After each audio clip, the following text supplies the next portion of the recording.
Allez.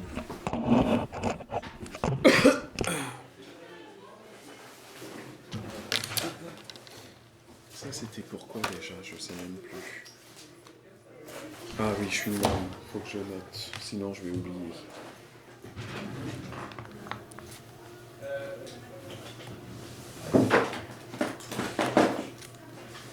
Je m'assieds sur mes lunettes. Comment? Je m'assieds sur mes lunettes. Oh là là! Ah, ça va, c'est une coque rigide.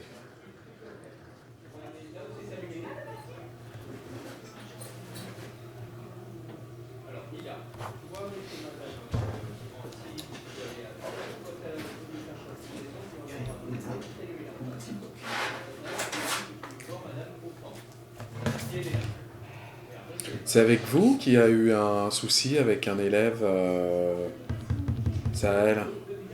Il est en 5e, qui est venu me voir en disant qu'il y avait un monsieur qui l'avait empoigné parce que... Ah non, il y en a un qui a failli me faire retomber dans les escaliers, je l'ai remis en place en me posant contre le. Je m'en suis douté. Hein. C'était bien. C'était moins 2 que je me descende le 2e étage. Ouais. Ici, là, l'escalier, là? Extérieur? Non, l'extérieur, je prends jamais. Ah ouais. Je Ouais. Mais le gros milieu. D'accord. Ouais. Je me suis douté que c'était un truc comme ça. On s'excuse, quoi, Ouais. quand même. Oui. Normal. Des fois, ils sont plus que limites, quoi. Ouais. Faut les ramener à la réalité et les remettre dans les rails. Je suis tranquille. Ouais. Trop, c'est trop. Voilà. Donc, en fait, je viens vous voir c'est un peu spécial aujourd'hui parce que dans le cadre du mémoire Un Pasteur 2 en sociologie que je suis en train de préparer, Oui. je l'ai fait sur la thématique de l'AVS. Oui.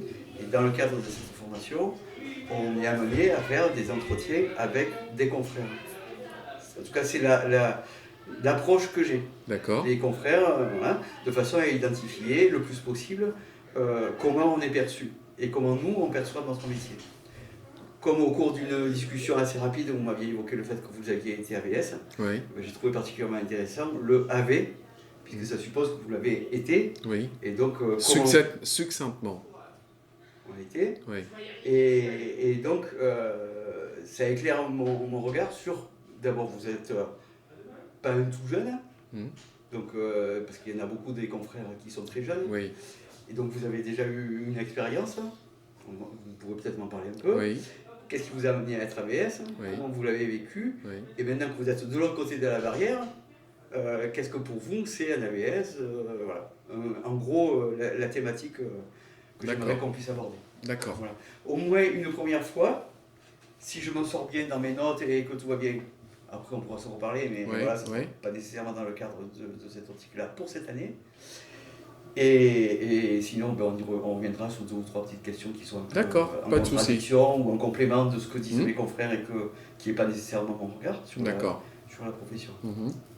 Voilà, les principales... le cadre, je dirais. Parfait. Voilà. Alors, j'attends vos questions. Eh ben, la première, c'est qui vous êtes, alors, comment vous en êtes venu pour être AVS, qu'est-ce que vous avez fait avant, voilà, et après on verra le pendant. Alors, Rodrigue Sino, donc là, actuellement, je suis conseiller général d'éducation. C'est une appellation spécifique de Madame Offan, parce que l'appellation générique, c'est CPE, y compris dans les établissements privés, même si ça a été emprunté au public. Les fonctions sont pratiquement les mêmes que dans le public. Voilà, donc c'est des fonctions d'encadrement, de gestion de la vie scolaire, de gestion des personnels d'éducation, de recevoir les parents lorsqu'il y a des difficultés, de gérer les élèves, de travailler en concertation avec les professeurs lorsque surgit un souci dans une classe. Voilà, donc c'est très vague, c'est très complet et c'est très prenant. Alors, l'expérience que j'ai eue en tant qu'AVS, en 2005, j'ai eu la chance de... Ça va ? En 2005, j'ai eu la chance de partir aux États-Unis pour rejoindre mon épouse. Donc j'ai démissionné de mon poste de CPE, que j'exerçais depuis 16 ans dans un établissement de la région parisienne, dans les Hauts-de-Seine, dans le 92, à Meudon. Donc j'ai démissionné, je suis parti à New York. Cette expérience a duré 4 ans et demi. Et au bout de ces 4 ans et demi, on s'est résolu à revenir en France parce que j'arrivais pas à dégoter la carte verte. Donc il fallait bien prendre une décision. Donc on est revenu en France en 2010. Voilà. En 2010, s'est posé la question pour moi de qu'est-ce que je vais faire ? Parce que je ne suis pas revenu en région parisienne où j'avais un réseau. Vous imaginez bien qu'en ayant été CPE pendant 16 ans, je connaissais du monde dans l'enseignement, notamment privé sous contrat. Là, on a débarqué, mon ex-épouse a préféré aller à Lyon pour se rapprocher de sa famille. Donc là, zéro réseau. Impossibilité de retrouver un poste. Donc ça a été vraiment la galère. J'ai travaillé dans la restauration, dans plein de choses.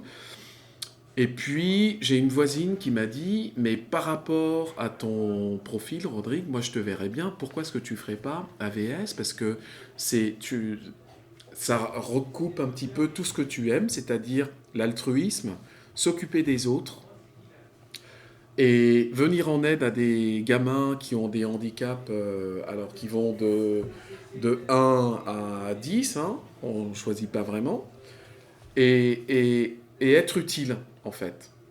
Et là, ça a été... bah oui, génial. Donc je suis allé au rectorat de Montpellier, parce qu'à l'époque j'étais à Montpellier. J'ai eu un premier entretien. J'ai expliqué un petit peu ce que je viens de vous expliquer, à savoir ma situation professionnelle, où j'en étais. Entre-temps, j'avais monté une société, hein, mais bon, le temps que ça démarre et tout, je me suis dit, je vais m'occuper comme ça, c'est très bien. Et puis, alimentairement aussi, financièrement aussi, au moins j'avais un travail à côté qui me rapportait de l'argent. Et c'était combien d'heures là que vous aviez ? Oh, j'avais pas beaucoup, j'avais 9 heures seulement. C'était peu, hein. C'était rien du tout. Mais c'était plus pour... moi, c'était plus dans l'optique, c'était vraiment pas financé, c'était plus me remettre dans un truc... dans la société, quoi. Parce qu'évidemment, hein, en 5 ans, j'avais pas de droit. Alors, j'ai travaillé dans la restauration, comme serveur, j'ai fait plein de trucs, hein. Et à côté, j'avais ces 9 heures-là, mais j'étais content de les avoir. C'était pas tant pour l'argent, parce que ça n'allait pas chercher bien loin, hein, franchement. Mais c'était bien, parce que ça me remettait dans le bain, même si c'était un peu éloigné de ce que j'avais fait avant comme CPE, ça me remettait quand même... Je travaillais en collège et lycée, quoi.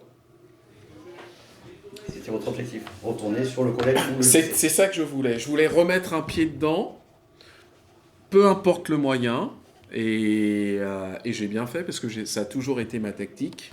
Et j'ai fini par retrouver un remplacement plus long, puis un pour toute une année scolaire, puis en étant sur place, en étant en poste, c'est encore plus facile de chercher du travail quand on est en poste, surtout dans des boulots comme ça. Et en fait, ça a marché. Et ça a été une très très belle expérience. Qui a été un peu douloureuse parce qu'elle n'a pas duré longtemps. Et la famille... franchement, ça s'est super bien passé. Ils ont regretté que ça s'arrête. Pareil, le lycée dans lequel je travaillais, c'est... Voilà. Une belle expérience. Et je n'avais pas du tout, en m'engageant comme AVS, j'avais pas du tout de notion de ce que ça représentait comme travail. Je ne savais rien. Je ne savais pas grand-chose. Je ne savais pas ce qu'on pouvait faire, jusqu'où notre aide pouvait aller, à quel moment il fallait s'arrêter, à quel moment il ne fallait pas empiéter dans la vie privée de la famille. J'avais aucune notion de tout ça. Mais ce sont des choses avec un peu de bon sens. Et puis les quelques documents qu'on peut vous donner au niveau du rectorat, voilà, ça a été quoi, un peu d'intelligence. J'espère que j'en ai. Ça a été.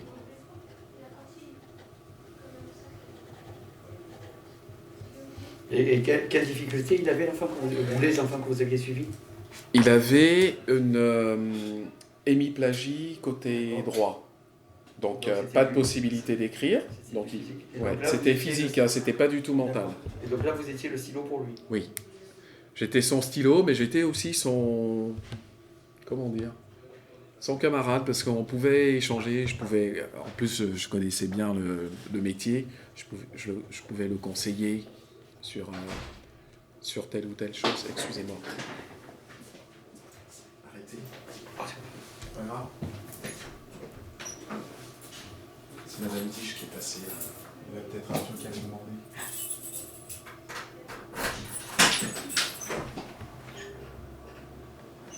Bon. Elle est partie aussi vite qu'elle est arrivée.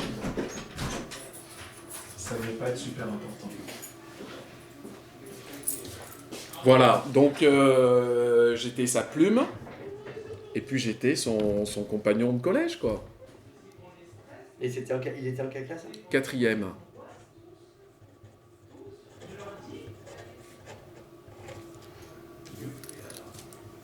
Et donc, vous l'avez vécu comment parce qu'il y a plusieurs étapes, en fait. Vous êtes nommé, vous le savez longtemps à l'avance, vous savez où vous allez? Non, j'ai pas du tout choisi. Parce qu'en fait, quand j'ai fait cette demande-là, j'avais fait un remplacement de surveillance dans un lycée qui s'appelle, je ne sais pas, vous connaissez peut-être, le lycée Léonard de Vinci à la Paillade. C'est un lycée professionnel, un des lycées les plus difficiles de France, je précise, de France. Ça a été une belle expérience aussi pour moi, très belle. Et en fait, je suis parti de ce lycée et du poste d'AVS que j'avais, parce que c'était un compliment, c'était de demi-temps. J'en suis parti... J'ai démissionné des 2 postes parce que j'ai trouvé un poste de remplacement à Arles. Pour un remplacement d'une année scolaire en tant que CPE. Donc je ne pouvais pas louper l'occasion. Mais il me fallait vraiment une occasion comme ça pour me faire quitter ça. Parce que je me suis éclaté. Le public que j'avais à Léonard de Vinci, bon... Beaucoup de Maghrébins. C'est en plein milieu de la Paillade. C'est pour vous situer, la Paillade, c'est une cité très... Il y a eu une fusillade il n'y a pas longtemps, il y avait des morts, enfin c'était assez dur. Mais je n'ai jamais eu... Je n'ai jamais... Et le lycée, j'y suis resté quand même presque toute une année scolaire. Hein. J'y suis resté... Je n'ai jamais eu un seul souci, ni avec les élèves, ni avec les personnels, ni rien. Et pourtant, c'était un public supposé très difficile. Et là, ça m'a servi toute l'expérience que j'avais, même si le public est différent, l'expérience que j'avais de CPE dans le 92, encore une fois, je relativise, ça n'a rien à voir comme public, mais quand même, ce sont des jeunes, quoi. Même si c'est des milieux, des catégories socio-culturelles différentes, c'est des jeunes. C'est la même façon de les appréhender, c'est la même façon de les autoriser à vous autoriser d'avoir de l'autorité sur eux. En fait, c'est eux qui vous autorisent à avoir de l'autorité sur eux. C'est par rapport à vous, comment vous vous positionnez par rapport à eux, qui fait que ça passe ou ça ne passera jamais.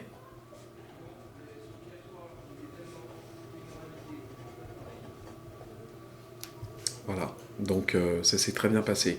Et je trouve que le mi-temps que j'avais à Léonard de Vinci et le peu de temps que j'avais comme AVS, je trouve que ça se complétait bien. Je trouve que ça faisait un tout, parce qu'à la fois j'avais un pied dans un collège. En fait, j'étais embauché par le lycée, mais je travaillais au collège. C'était un grand lycée, c'est le lycée Léonard de Vinci.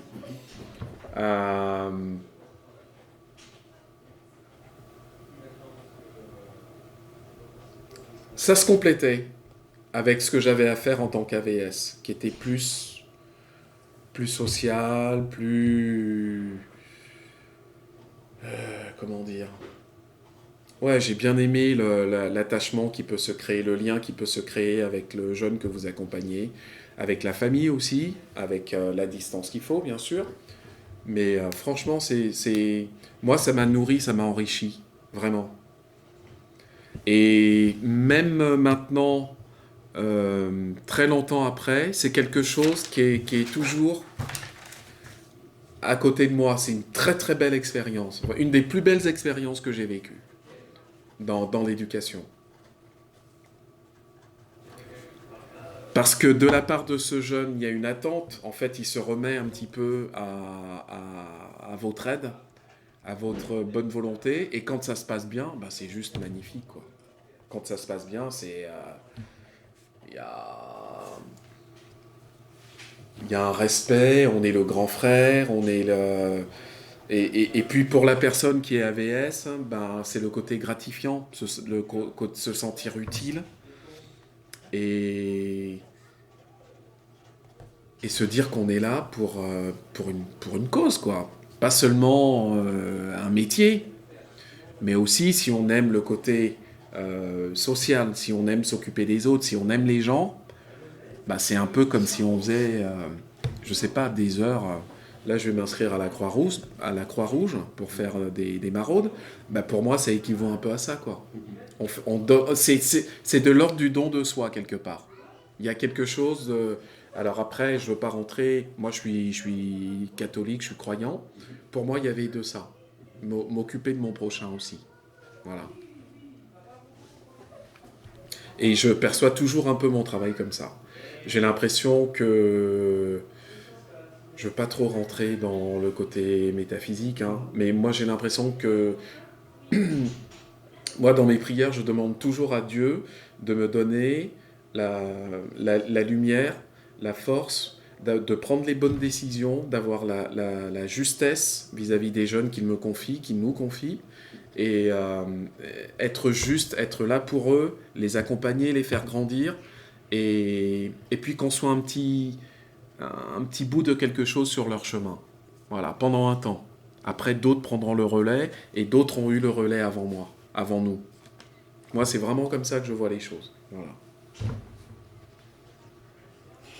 Et vos rapports avec le corps enseignant et avec l'institution, qu'est-ce que l'institution vous a apporté? L'institution Éducation nationale. Ah, si je peux dire quelque chose, moi, là, je trouve que c'est différent. Quand j'étais AVS là-bas, je trouvais qu'il y avait une forme de mépris pour... moi, je ressentais ça. Hein, mais c'était mon ressenti, je dis pas que c'était la réalité. Je ressentais une forme de mépris. Une forme de... on est AVS parce qu'on n'a pas pu faire autre chose, ou on est AVS parce qu'on est dans la merde socialement. J'avais ressenti ça. Mais ça ne me touche pas, ça ne m'atteint pas, parce que je connais la réalité, je sais que c'est pas ça. Et c'est quelque chose que je ne ressens pas du tout ici, par rapport aux AVS. C'est très bizarre. Moi, j'ai ressenti très fortement, parce qu'on était plusieurs, j'étais pas tout seul là-bas, et c'est quelque chose qu'on se disait, qu'on ressentait tous, donc c'était pas que moi qui... Hein, je ne psychotais pas sur ça. Donc il devait bien y avoir quand même une petite part au moins de réalité sur le côté... bon, c'est des AVS, quoi. Hein, je ressens pas ça du tout ici, par rapport au corps enseignant, par rapport au personnel au GEC. Je veux dire, vous êtes là, vous êtes des aides pour les jeunes, et... au contraire, même si on peut... Moi, je vois les rapports que j'ai avec Mickey, avec vous, avec... on s'apporte mutuellement. Vous m'apportez des choses, moi, je vous en apporte. Et voilà. C'est ça, c'est une équipe. On est sur le même bateau de l'éducation. Pour les jeunes, on est là au service des jeunes tous. Et moi, j'aurais bien aimé, j'aurais apprécié à l'époque où j'étais AVS, ressentir ça dans mon bahut. C'était pas du tout le cas.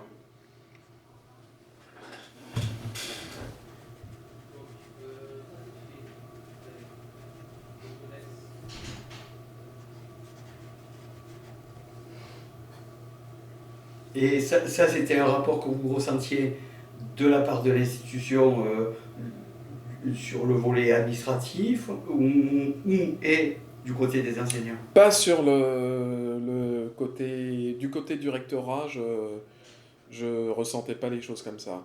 ils étaient missionnés, ça avait une vraie valeur, ce qu'ils proposaient pour les jeunes. Non, je ressentais vraiment au niveau des professeurs.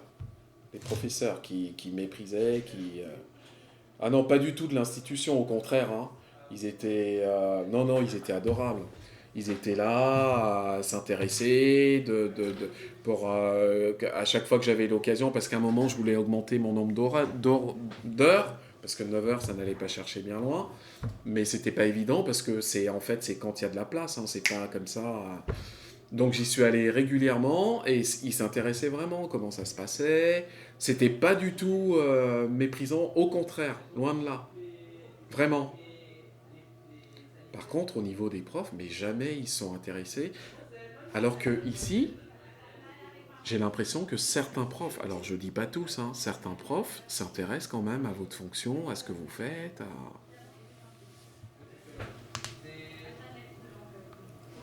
Et au niveau, bien sûr, vous aviez déjà des capacités antérieures, des fonctions dans l'éducation, etc.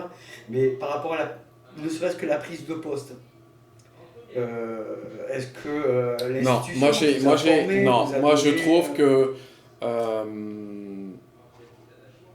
je trouve que j'ai eu de la chance d'avoir eu l'expérience dans l'éducation que j'avais. Donc je me suis pas senti perdu, ni noyé, mais lors de la prise de fonction, j'ai eu l'impression, on est balancé comme ça dans un collège, dans un lycée, on vous confie, et puis c'est au petit bonheur la chance, et débrouille-toi mon caporal, et puis voilà quoi. Donc je me suis même posé la question quelquefois, je me suis dit, il y a quand même beaucoup de jeunes qui se lancent dans la fonction, si on peut appeler fonction d'AVS. Mais comment ils font quand ils ont des difficultés? Je veux dire, j'ai peut-être pas eu le temps suffisamment, ni moi-même été confronté à ce genre de problème pour le vivre. Mais comment ça se passe s'il y a un problème, si on téléphone le rectorat et on raconte un peu les difficultés qu'on rencontre voilà. Je me suis posé la question. J'ai eu l'impression qu'au niveau encadrement, il n'y avait pas grand-chose, quoi. Et en formation initiale, pas plus? Non.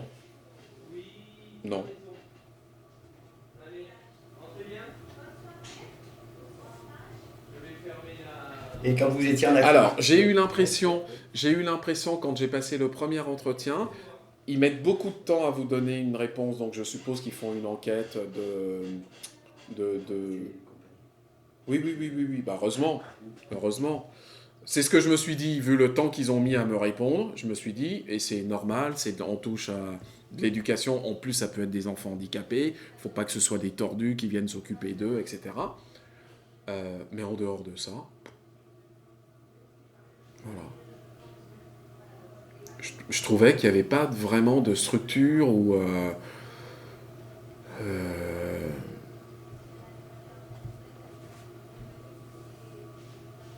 Ouais, qui vous encadre, quoi, qui vous guide un petit peu, pour les gens qui n'ont pas trop d'expérience dans l'éducation. Et puis c'est spécifique quand même, selon les handicaps du gamin que vous suivez.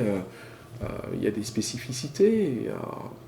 Voilà. Moi j'ai eu l'impression que c'était un peu léger, mais c'est que mon impression. C'est pas un jugement, c'est juste un ressenti. Voilà. Et quand vous étiez en activité, vos autres confrères AVS, ils en parlaient de ça? Ils le vivaient comment? C'était un peu la même chose.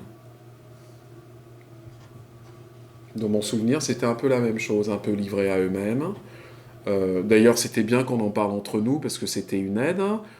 L'expérience que l'un ou l'autre, ou l'une ou l'autre pouvait avoir sur telle et telle situation, ça pouvait servir, parce qu'on en discutait, on échangeait,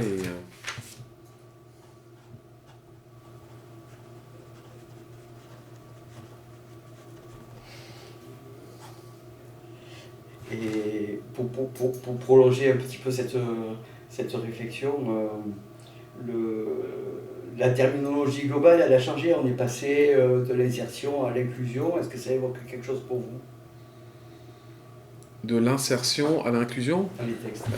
Vous parlez de qui? De la fonction d'AVS? La fonction d'AVS, oui. Elle rentre dans l'école inclusive, et l'école inclusive amène Un changement de terminologie. Donc on est passé de, vous dites ? De l'insertion à l'inclusion. Ouais, c'est deux jolis mots. C'est de belles paroles. Inclusion. Pour inclure, qu'est-ce qu'on met en place dans un établissement scolaire ? Qu'est-ce qu'on met en place ? Je vois par exemple ici, je vais prendre l'exemple d'ici. Alors, moi, je suis là depuis le mois de septembre seulement. Est-ce qu'il y a des choses qui sont mises en place pour recevoir les AVS en début d'année ? Pour parler un petit peu de comment vont se dérouler les cours, de vos limites, de qu'est-ce que vous pouvez rapporter au CPE ou aux responsables d'éducation dans telle ou telle situation, qu'est-ce que vous pouvez rapporter à Madame Offant, qu'est-ce qui doit être limité au niveau de ce que vous rapportez aux parents, où se limite dans une classe, où se limite votre rôle dans la classe, parce que vous assistez quand même, vous rentrez dans l'intimité du cours d'un professeur. Donc, il n'aime pas trop ça, parce qu'il y a toujours le regard de l'autre, le jugement de son cours, s'il y a du bordel. Donc, il y a tout ça. Est-ce que des choses sont mises en place pour inclure ? Inclure, ça veut dire complètement dedans.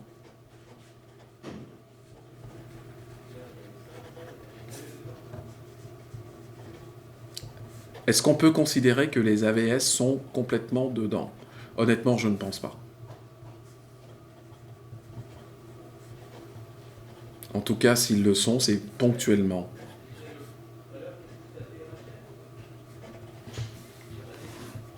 Je pense, Et c'est dommage, parce que...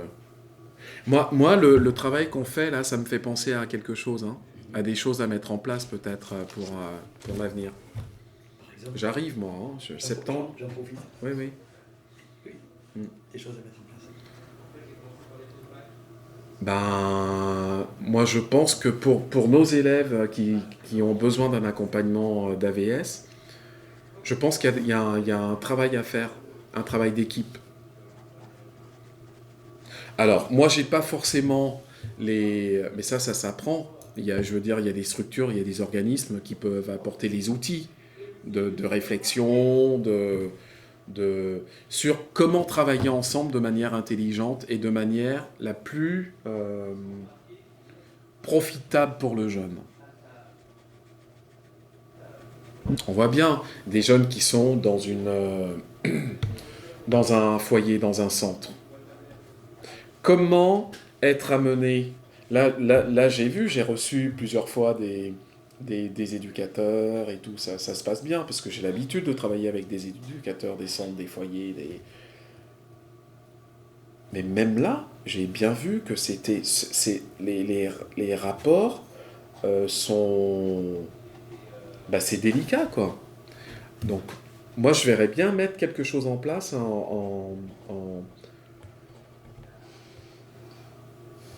qui serait de l'ordre de l'anticipation. Pour ne pas subir, oui, c'est ça, pour prévenir un petit peu tout ce qu'on pourrait avoir comme conflit, comme de petits grincements dans les rouages, parce qu'il y en a toujours. Il y en a toujours dans une année scolaire, c'est pas comme ça tout lisse, et on rencontre tous des difficultés. Alors, vous allez en rencontrer parce que avec les parents, à un moment, ça coince, ou même avec le jeune, ça peut coincer aussi, parce que je sais qu'à long terme, il peut y avoir des phénomènes de saturation. Quand on suit un gamin depuis trop longtemps, c'est normal, c'est humain, c'est comme dans un couple, comme dans un mariage, comme au bout d'un moment, ça frite, quoi, ça se frite.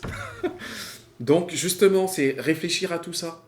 Qu'est-ce qu'on a comme outil pour que ça se passe bien ? Pour passer les caps et les paliers. Voilà.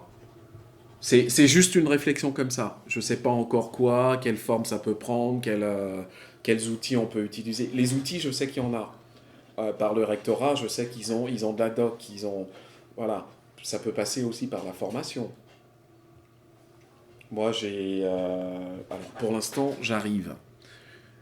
Je ne veux pas brusquer Madame Offant, mais des choses comme ça, moi, je trouve moi, je suis volontaire pour me former, pour aider des élèves.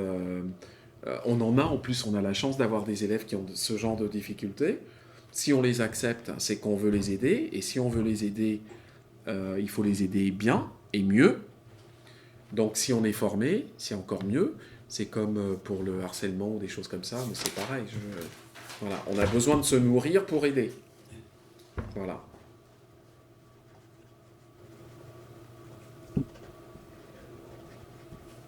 Et à ce niveau-là, l'institution, vous, maintenant que vous êtes CPE, qui a été en fait une espèce de courroie de transmission pendant un temps, est-ce que vous avez des échos de la démarche académique quelque part sur ce registre-là, d'autant qu'il y a une nouvelle loi qui vient sortir et qui est opérationnelle au 1er janvier? Non.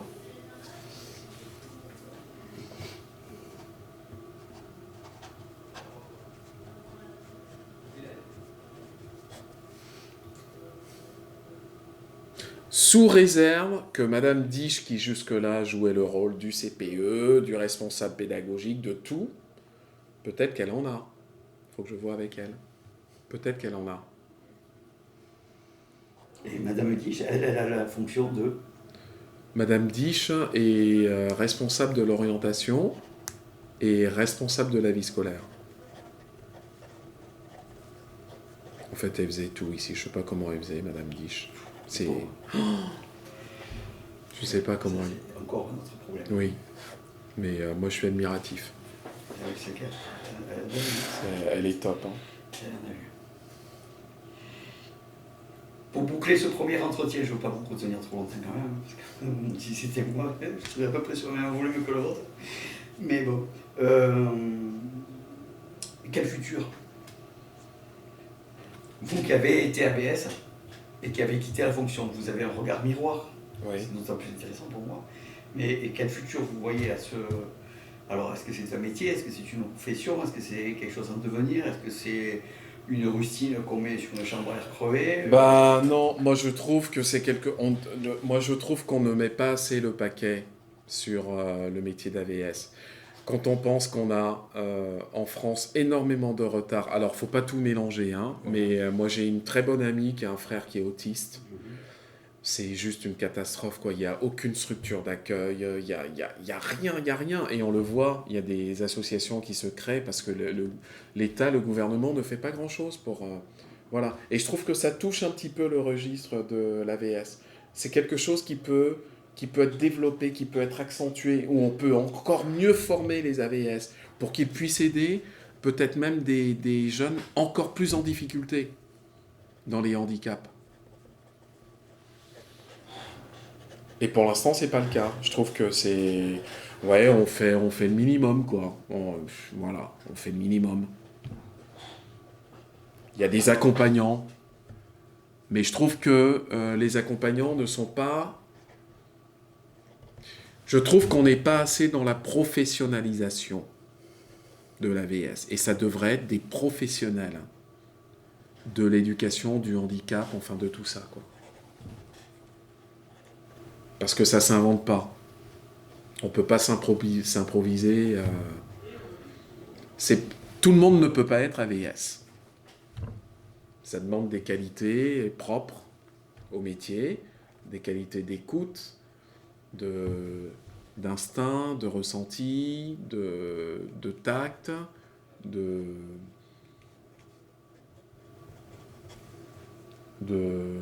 comment dire, de bienveillance. Il faut avoir de la bienveillance pour nos jeunes. Mais aussi de la fermeté, parce que quelquefois les jeunes, handicap ou pas, ils ont besoin de limites aussi, hein. Donc il en faut.